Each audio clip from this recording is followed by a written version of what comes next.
it's such an opportunity for an energetic, clean slate and a rebalancing of the hormones, the emotions, the thoughts, the neurology. Because between now and dead, it doesn't have to be what it was, right? I'm Ann Marie McQueen, journalist and proud 50-ish woman, and we are here looking for the true truth in perimenopause, menopause, midlife, and beyond. Opening our minds to other possibilities is not always easy. Hotflash Inc. You're all woman to me. All right, Ann Marie. Welcome to the Hotflash Inc. podcast. I'm your host, Ann Marie McQueen, founder of Hotflash Inc. Today on the podcast, I'm joined by Riana Malia, a transformation coach with more than 20 years of experience helping ambitious women break free from the emotional blocks and old patterns holding them back. Riana is trained in a bunch of things: evolved neurolinguistic programming, quantum time release, and advanced trauma-aware coaching. And she brings all of that to her powerful Clear to Create method.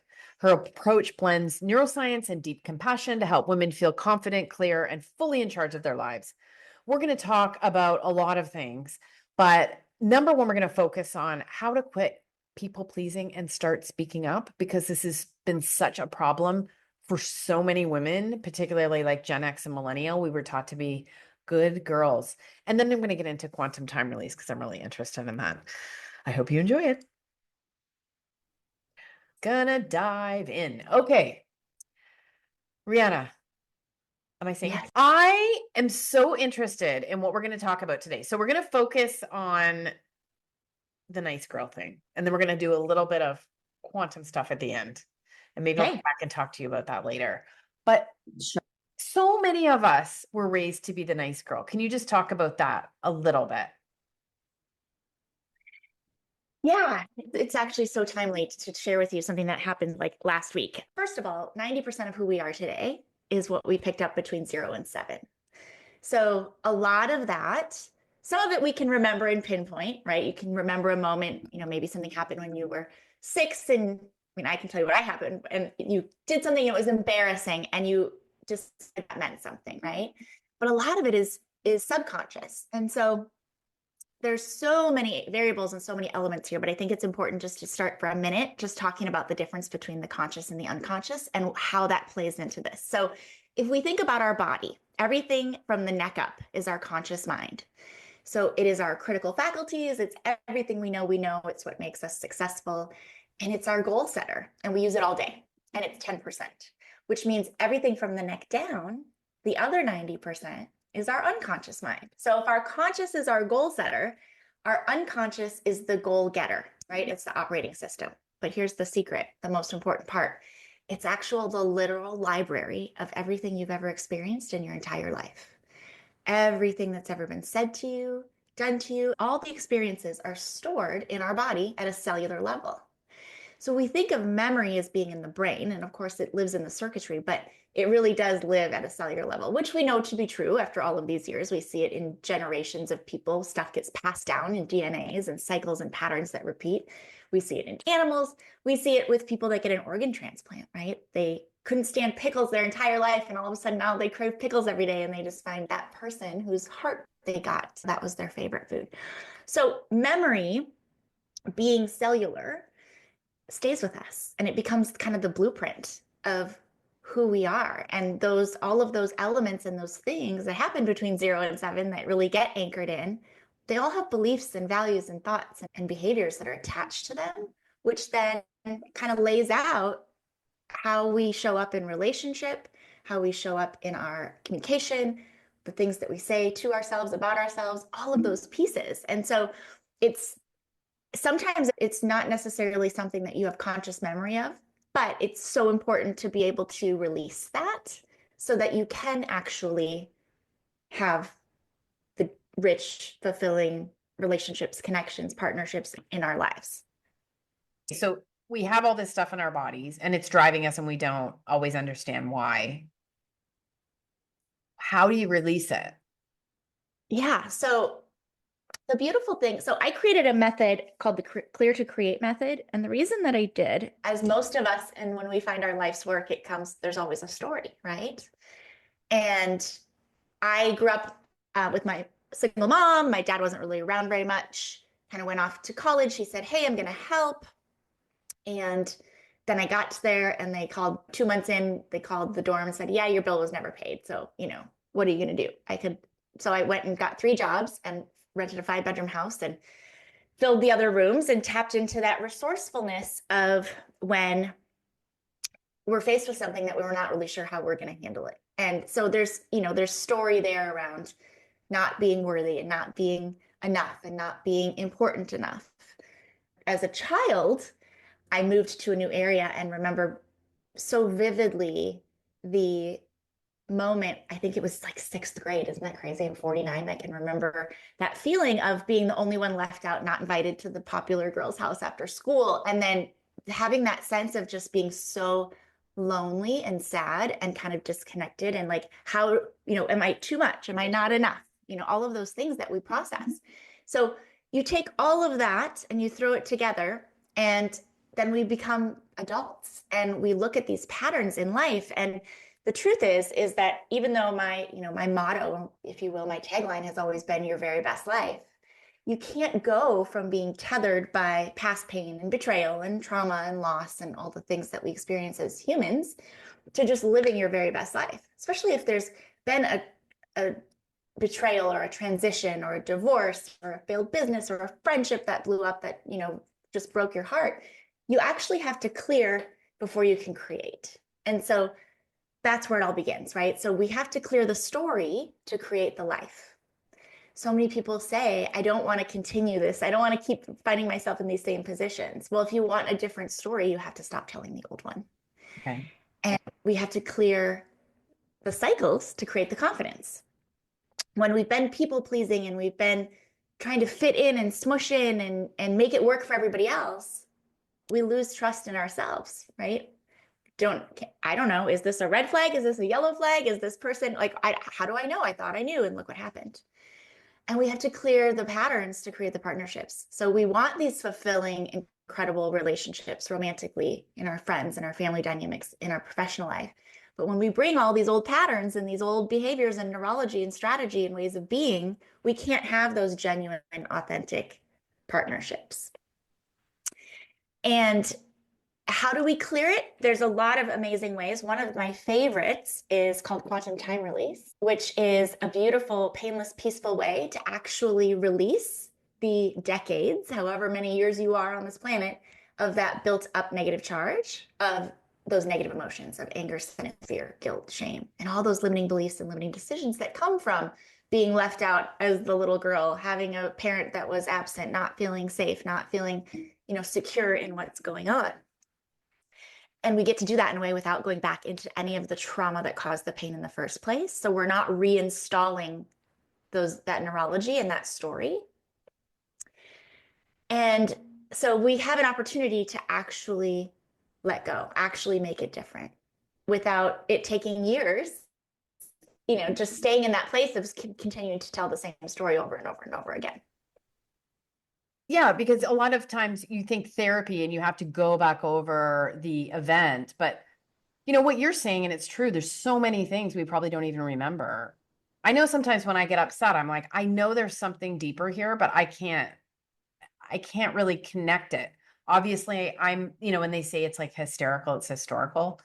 Is it like a somatic release? Is it like a breath work? Is it like a body movement? Is it a thought process? You know the feeling when you tried all your health trends, but you're still tired, foggy, or just not yourself? It's not your fault. True health starts deeper at the cellular level. Enter the first ever longevity gummies powered by MitoPure. They're the only clinically proven urothalin A gummies designed to recharge your cells, boost energy, and help you feel strong and vibrant from the inside out. They taste great. I've tried them. They're vegan and clean. And MitoPure's own testing shows they can add up to 12% more muscle strength in just 16 weeks. It's like giving your body a daily cellular tune-up. If you want to feel energized now and as you age, click the link to timeline.com in the show notes and use my code HOTFLASH for 20% off your first order. That's timeline.com and code HOTFLASH. I'm so glad you brought up thoughts. So every day, on average, we think between 65,000 and 85,000 thoughts, which is wild. And 90% of those thoughts are recycled. right? They're the same thoughts that we thought yesterday and the day before, the week before, and the month forward, for sure in the middle of the night when you're kind of running through those ruminating scenarios of the what ifs. The problem is 75% of those thoughts are negative. And I get a lot of pushback on that because the women that I work with are emotionally intelligent, ambitious, smart women. And they're like, I think I got the mindset thing pretty good. Like I'm clear, like I'm not going to put myself in these boxes anymore. I'm not going to put myself in these situations anymore. But here's the thing, the universe, just like the unconscious mind, it doesn't hear that qualifying don't. It only knows what you're really focused on. And most of the time people are focused on what they don't want instead of what they do. So that's all that continues to show up in friendship, in relationship, in money, in health, in all of the ways. So we got to flip that focus, which we do in a very specific way. That quantum time release is a super powerful multidimensional technique, right? So there's alchemical forgiveness, it's timeline work. There's also the alignment activation where I teach you how to really clear all of that kind of the untruth, all of that energy, so that you can fully tap into rewiring the truth of who you are in that human experience and be able to like really have all cylinders firing. So it's a combination of a lot of different things, but also it's the rewiring, right? So much of this work really focuses on clarity and awareness, which is great. It's the foundation for any kind of growth or transformation. But the problem is if you don't give you the knowledge to go with, or the skills to go with the knowledge, you just end up in that maddening loop because you have to replace the neurology and the behavior. It's why people say, I've been in therapy for years, and then life comes at you because it always will. And instead of staying at that progress point of, the things that the ahas and all of that stuff in therapy, it's like, bam, you go right back to those old ways of being and those old behaviors and there's old making yourself small and putting everybody else first. And unless you actually replace that, the mind can't fill in the blanks. So of course we go back to what we know. It's also why people, find themselves in the same situations over and over, or circumstances, or end up saying, why do I always do this? Why do I always attract people that take advantage of me? Or why do I feel like I have to say yes to everybody else except for me? And it's because the biggest job of the unconscious mind outside of keeping us safe is to get resolution. And it'll continue to play out scenarios. And all transformation happens inside growth, it happens inside of human relationship because we need the mirror reflected back to us, right?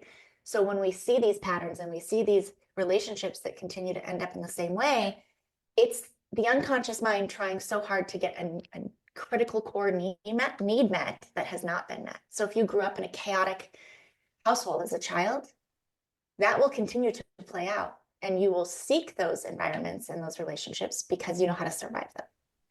And the unconscious mind will keep playing that out until you actually heal it, solve it, fix it, move on, whatever you want to call it. But it's super powerful, and it's the thing that most people don't ever get to. So they spend a lifetime wondering what's wrong with them when it's not your fault. What's alchemical forgiveness? So when we talk about forgiveness, it's a big trigger. A lot of people will say, I'm not going to forgive them. They destroyed my life. They hurt me so deeply, et cetera, et cetera. And forgiveness isn't about them. True forgiveness, whether the person is alive or dead or across the world, it really isn't about them. When I moved my daughter, my mother, 2 horses and 3 cats across the country from Minnesota to California to take over a family business from my father, and every part of me said, this is not right. And the people closest in my life said, please don't go. Like, you can't trust him. Like, look at the evidence. But I wanted so desperately to heal that wound. And I had gone through a very tumultuous divorce. And, I was raising my baby girl, and I was tired. And I was like, it felt like a breath. So I went against everything that my body was screaming at me. And these weren't even just red flags. These were like New York Times billboards flashing in all their glory. And I ignored them because nope, it's going to be great. So I got to California, and not only was the family business not viable, but I found myself in a position where I was in handcuffs surrounded by federal agents. And there was stuff going on that was, let's just say, not legal, but I obviously was not aware of. And so it put my life, my daughter's life, my mother's life in danger. And then I had to make a choice because I promised Maddie, she was 9, that I was only going to disrupt her life once. And so I could either take us back to Minnesota, which would have been totally fine, or I could keep my promise. So I tapped into that resourcefulness, a few $100,000 in credit card debt later, keeping us afloat, taking care of her, taking care of my mom. But in that process, dealing with such a betrayal, again, from a father, like how do you do that to not only your child, but forget about me, how about your grandchild? And went back to therapy, wrote the letters, did all the things, and then realized all that did was kept me in that place of anger and sadness. Like I was either so devastated and sad and broken, or I was so full of rage that I couldn't be present. It kept me from my joy. And somebody introduced me to some of this work that then became the basis for my life's work. And in a matter of weeks, there were parts of me that I didn't recognize in all the best way. And it wasn't because I just was staying in the drama of, can you believe this? And I can't believe this happened. And then this happened. And this person showed up in the house. It was actually being able to experience forgiveness in a way that meant that I didn't carry around the anger and the sadness anymore. I didn't spend my days consumed by all of that emotion and the wondering and the wishing that it was different, right? That's how humans suffer. We suffer when we are so attached to a reality that isn't real. And I fully forgave my father, but that doesn't mean he gets access or a seat at the table. It doesn't mean that he is off the hook for anything, or that it's justified, or that it's okay. He's not in any part of my life, but I don't think about it and obsess about it. And I don't carry that anymore. That's not mine to carry.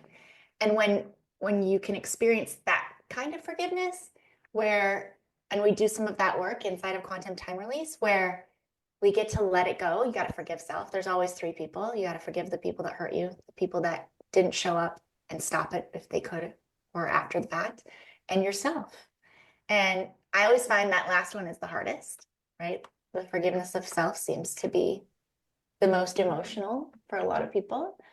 But being able to fully forgive and let go of that and see it from a different perspective, but also understanding that it doesn't justify or make okay any of that. It's just you're not carrying the poison anymore. And now you get to be present. You get to have the joy and the abundance and the delight and the love and all the things that are meant for you in this world, not tethered to all of the pain and emotion that's attached to the person that hurt you. Did you know I also have a Substack? That's just a fancy way of saying I have a newsletter. But listen, it's not like every other newsletter. I am the only journalist in the world who's made menopause my beat. And each week I share research, news, products, tips, and tricks from the world of menopause and midlife. Sometimes I even write an essay. Hotflash Inc. on Substack is where I pull together everything that's here and in the menosphere, and I break it down just for you, so that we can try and make sense of it all and figure out what to do together in real time. Join more than 5,000 women, practitioners, CEOs, and more, and become a subscriber today. You can get my podcast as well as special video and audio drops you can't get anywhere else. Sign up today at hotflashinc.substack. You're 49. I talk to a lot of menopausal women. You hear a lot of, I feel like this is such a magical transition because I personally believe like my perimenopause experience was so much worse because of all this stuff that I brought that I didn't even know about and wasn't even aware about. And so I started, the hormones sort of like recede, but I think they reveal physical problems, but also emotional stuff. Have you seen this? Do you see this happening in midlife with people, and how does it play out? Absolutely. Speaking of, as I was cursing my body for having to I got up and changed my jammies twice last night because I was come on. Yeah. So fun.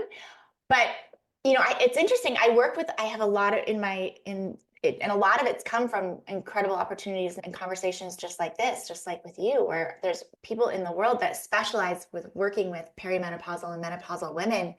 And we see the physical stuff, right? The weight gain, the different things. And a lot of times they will send their clients to me to do this release on all the energetic and emotional stuff. And then it's so amazing. Then they're actually able to release the physical weight. And we see it over and over and over again. And I love how you called it like a magical transition, because like it's such an opportunity. It's such an opportunity for an energetic clean slate and a rebalancing of the hormones, the emotions, the thoughts, the neurology. Because between now and dead, it doesn't have to be what it was, right? We get to choose, and to have kind of this like clean slate to build from and really tap in and figure out who are you now, and fall in love with that version and that person, and really get to clear all this stuff that's been keeping us stuck and keeping us in these patterns so that we can create this next part of our life. But then the third phase of that protocol is really claiming it, where, stepping into her and radiating from it and leading from it and loving from it, and separating your true self from all the noise and all the conditioning and all the stuff and all the story, and being able to be in this place of really confidently holding boundaries and expertly communicating your needs and deepening the richness in all of those relationships, but also being able to just celebrate you and shine and just magnetize with grace. And it is such a magical time of our lives, which is so different than the generations before us. Okay, so when it comes to stopping people pleasing, Yeah. I do also feel like menopause just like forces this on you, and you see a lot of women talking about it. Like, I just can't take things anymore. I have to speak up. But I have found in my own life, and maybe I'm a little bit like, I don't know, a magician with a new wand, and they don't really know what to do with it, and I'm not wielding it properly. But I have noticed it causes problems because you're changing the game of the relationships and dynamics that you're having. And I think people aren't used to it, and they kind of have to get to know you again. And then also, I'm working in a workplace, and I'm just much more straight up, and that's caused problems there too. And so I just kind of wonder what your advice is for that, because I'm just feeling like, well, I just spoke up for myself, but I'm getting sort of penalized for it, right? I don't know. What do For you sure. And exactly to your point, you're stepping into a new identity. And it's like when people change careers. And I think what's coming to mind for me is real estate, because a lot of people will have a career and then they'll maybe, have always had a desire or a passion for real estate. And so they'll go do real estate. And if you don't reintroduce yourself to the world as that, like, stepping into that identity as a realtor or what a real estate expert, everybody always still thinks of you as the art broker or whatever you were. It's kind of the same thing. So I actually have had quite a lot of real estate professionals that I have worked with to help them through these processes and build their business. But it's so interesting because there's also this fear of, and most often with women, it's much more prevalent with women, where they'll say, well, I don't know, it just feels weird. Like, all these people, I'm like, yeah, but if all these people are going to be having their neighbor sell their house, all these people are going to have their second cousin's dog walker who got a real estate license, buy them a house, because they're talking about it all the time. So it's up to us to own it and claim it and really embody that and align the energy of who we are now, who we're becoming. And also, in that owning it and stepping into it and embodying it, you need to talk like her and walk like her and speak from that place. And it's not your responsibility. And this is like such a big, like, okay, people pleasing. I stood up for myself and I had clarity and I spoke my truth in a way that was articulate and clear. And it upset someone else. And now I have to fix it and I have to take care of them. Yeah. We actually don't. If we're speaking from a place of integrity and kindness, and there's not manipulation or agenda, there's nothing to take care of. It's not ours. That's That's theirs. That's their stuff. Okay. And again, I think the other thing is really it's consistency. You can't just try on being a realtor for a couple of days and then be like, oh, just kidding. And then expect somebody to, call you and say, hey, will you list my house? So it's like putting on that cape from some childhood story, right? You put on the cape and you're this superhero. You got to keep the cape on. You got to just own her as, yep, you've known me as a keep quiet, don't make waves, never stand up for myself, make sure everybody else is happy and taken care of for 20 years. But guess what? That's not who I am anymore. Yeah. And then continue to show up for you in that way, unapologetically, with love and kindness, of course. You're not going to be, crazy bitch, but you're going to be true to you. And when you are connected back into the truth of who you are, and that's where you live from, everything else becomes much easier. Even though it seems like that would be so contradictory because people are going to have their reactions, let them have their reactions. They're not yours to fix or worry about. As long as you're good with you and you're coming from a place of generosity of spirit and kindness and integrity, the rest is just noise. It's just noise. I like it a lot. How about truth? My best friend, I spoke to her this week and she went to a therapist and she doesn't like the therapist. And she said, I'm just going to tell her I'm busy. And I said, why don't you tell her it's not a good match? Just try, because these little things we say that aren't true, I feel like they make us weighted down. Is there truth in that? So can I share a story of something that happened really dramatic? Last week? I don't know, last week or the week before. It was a big deal for me. I flew to a town called Kelowna in British Columbia, Canada, to go do 3 days of speaking. And really, for me, stepping into that part of my world as a speaker and an author and a reinvention strategist for ambitious women who are ready to actually claim and own the life and love that's meant for them. And I'm a planner and I love lists, and I had lists all over the walls, and I had been planning okay, I'm doing 2 keynotes and I have 2 interviews and all of these things. It's going to be amazing. 2 different venues, 2 different stages. And I had ordered outfits that looked fabulous, and I didn't want to go to Nordstrom and pay $1,500 per dress. So I was like, okay, so I found a gorgeous gown that was pretty bougie and this fabulous fuchsia pink satin bottom and this beautiful white long sleeve top and this gorgeous white dress that kind of looked like a suit, but it has a little bit of sexiness to it, and some other thing that was like a jumpsuit, ivory, looked beautiful. So it arrived, and it didn't come from the US. I thought it was coming from Europe. I think it really came from China, and the quality was kind of crappy. And you get it and you go, okay, I can make this work, right? I mean, I'm not going to the Oscars. I'm going to be it's 5 outfits. It's 5 different things. I can make this work. So I get there. I've been preparing for this for a long time in my life. And I step on stage for my first keynote. And my speaking coach was also there. So part of this process is creating that speaker reel for the next level of speaking, right? And she stopped me in the middle of my talk. And she's like, I'm so torn and conflicted because most of the time people can't recover. You stop them in the middle of the flow like this, but I just know you're going to be upset. So anyway, I walked off the stage. We went to the green room. She's like, there's something about this dress that on the left side, it looks like you have a third boob. There's the way that it's sewn. It's so beautiful, except it's this weird, and you're going to hate it. So I literally took off the top of the dress and took a scissors and cut out the in parts of the inside of the lining of the dress. And I took a deep breath and I was like, I can't believe this is happening. And I went back on stage and I delivered my keynote.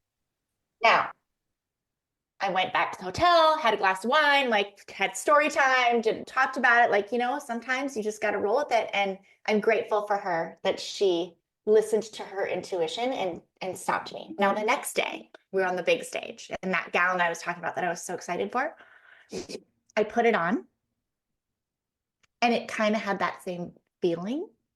So I cut it apart, and I cut out the interior part, and I put it back on. And then it was worse, because then it was like this material was like bunchy underneath. So I cut away the whole lining. Oh, And then I cut a bra to try to see if and then I was taping things down and smushing it together.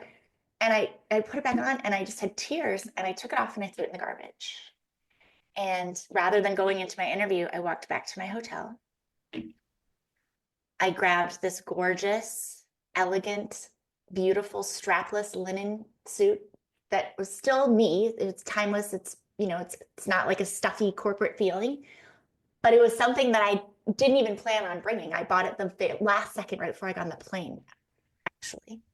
And I put it on, and I went back and delivered my keynote. But it was such a transformational moment for me, because in life, how many times are we smushing ourselves in something that's shitty quality and taping things down to make it better for somebody else, and pushing us in like this little thing, and cutting dresses apart, and like pulling out the stuff to try to make it work, when really, if we just tapped into like valuing ourselves and loving who we are, and choosing something that honors us, that's quality and timeless and actually is a reflection of who we really are, rather than smushing into these cheap things and cutting them apart and throwing away all the money anyway.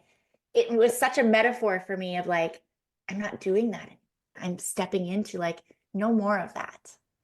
And the women that I work with get to have that same experience. You don't need to cut apart your dress anymore.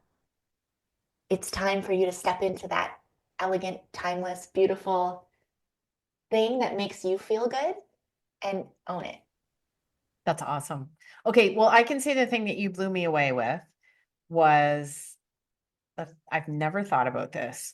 I know that your unconscious tries to keep you safe, but when you said it's always seeking resolution, that just like boom, because that's the part of myself that I have never understood, where even if someone's treated me badly, I want to fix it. Mm-hmm. I want it to be okay. And then that's what causes you to go back in with like toxic people and try to talk to them when you know it's not going to work.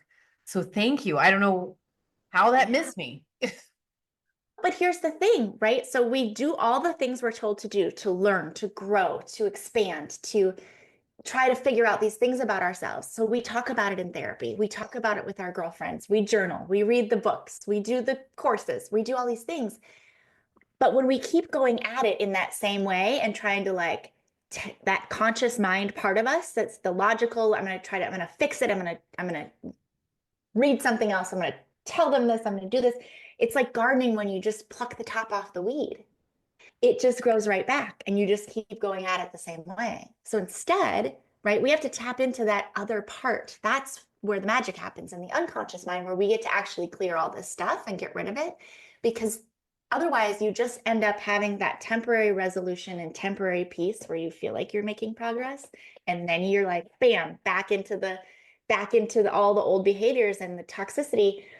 And you're like, what the heck? And it just costs you, more time, more money, more energy. But most importantly, it costs, am I ever going to wake up in the morning and feel just the way that I want to feel? Am I ever going to not feel so just drawn and depleted and having to take care of everybody else? And then that constant thing of, are they mad at me? What did I do wrong? Like just that frenetic energy. Because the truth is, you cannot solve a problem with the same mind that created it.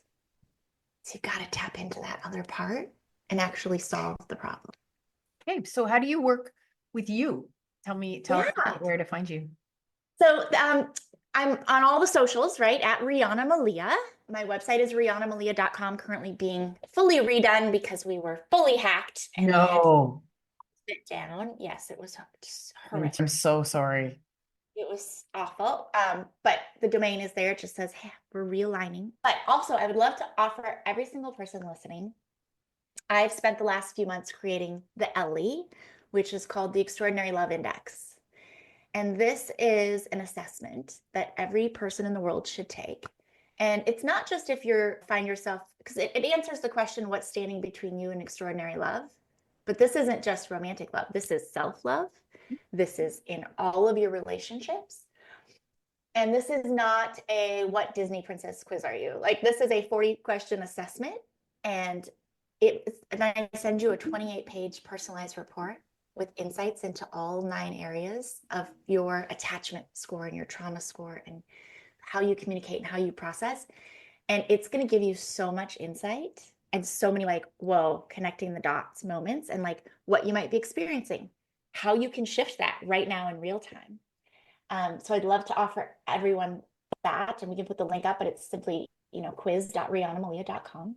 I'll put it in the notes. And yeah, and the work that I do is all private. It's all one-to-one because it's super, super intentional. So I have the Clear to Create Quantum Intensive, which is very fast, 8 to 10 weeks, and the Mastery Experience, which starts with that. So you get all of those fast results and that transformation. But then we spend the rest of the year actually co-creating your life and making sure that you achieve all of these things and reverse engineering goals and doing all that stuff. And then I do a magical VIP experience for the woman who wants to really step in to claiming and owning. And it's 2 nights and 3 days with me somewhere really magical and deep transformation and bougie luxury pampering of the things for you specifically that make you feel held and seen and loved. Yes. So it's been such a pleasure. Very cool. Thank you so much. We're just going to go think a little bit about the constantly trying to fix and resolve things. You've changed my, appreciate it. Thank you so much, Riana. You're so welcome. Thank you. Hotflash Inc. was created and is hosted by Ann Marie McQueen, produced and edited by Sonia Mack. The information contained in this podcast is intended for informational purposes only and is not intended for the purpose of diagnosing, treating, curing, or preventing any disease. Before using any products referenced on the podcast, consult with your healthcare provider, read all labels, and heed all directions and cautions that accompany the products. Information received through the podcast should not be used in place of a consultation or advice from a healthcare provider. If you suspect you have a medical problem, i.e. menopause or anything else, or any healthcare questions, please promptly see your healthcare provider. This podcast, including Ann Marie McQueen and any producers or editors, disclaim any responsibility from any possible adverse effects from the use of any information contained herein. Opinions of guests on this podcast are their own, and the podcast does not endorse or accept responsibility for statements made by guests. This podcast does not make any representations or warranties about a guest's qualifications or credibility. This podcast may contain paid endorsements and advertisements for products or services. Individuals on this podcast may have direct or indirect financial interest in products or services referred to herein. This podcast is owned by Hotflash Inc. Media.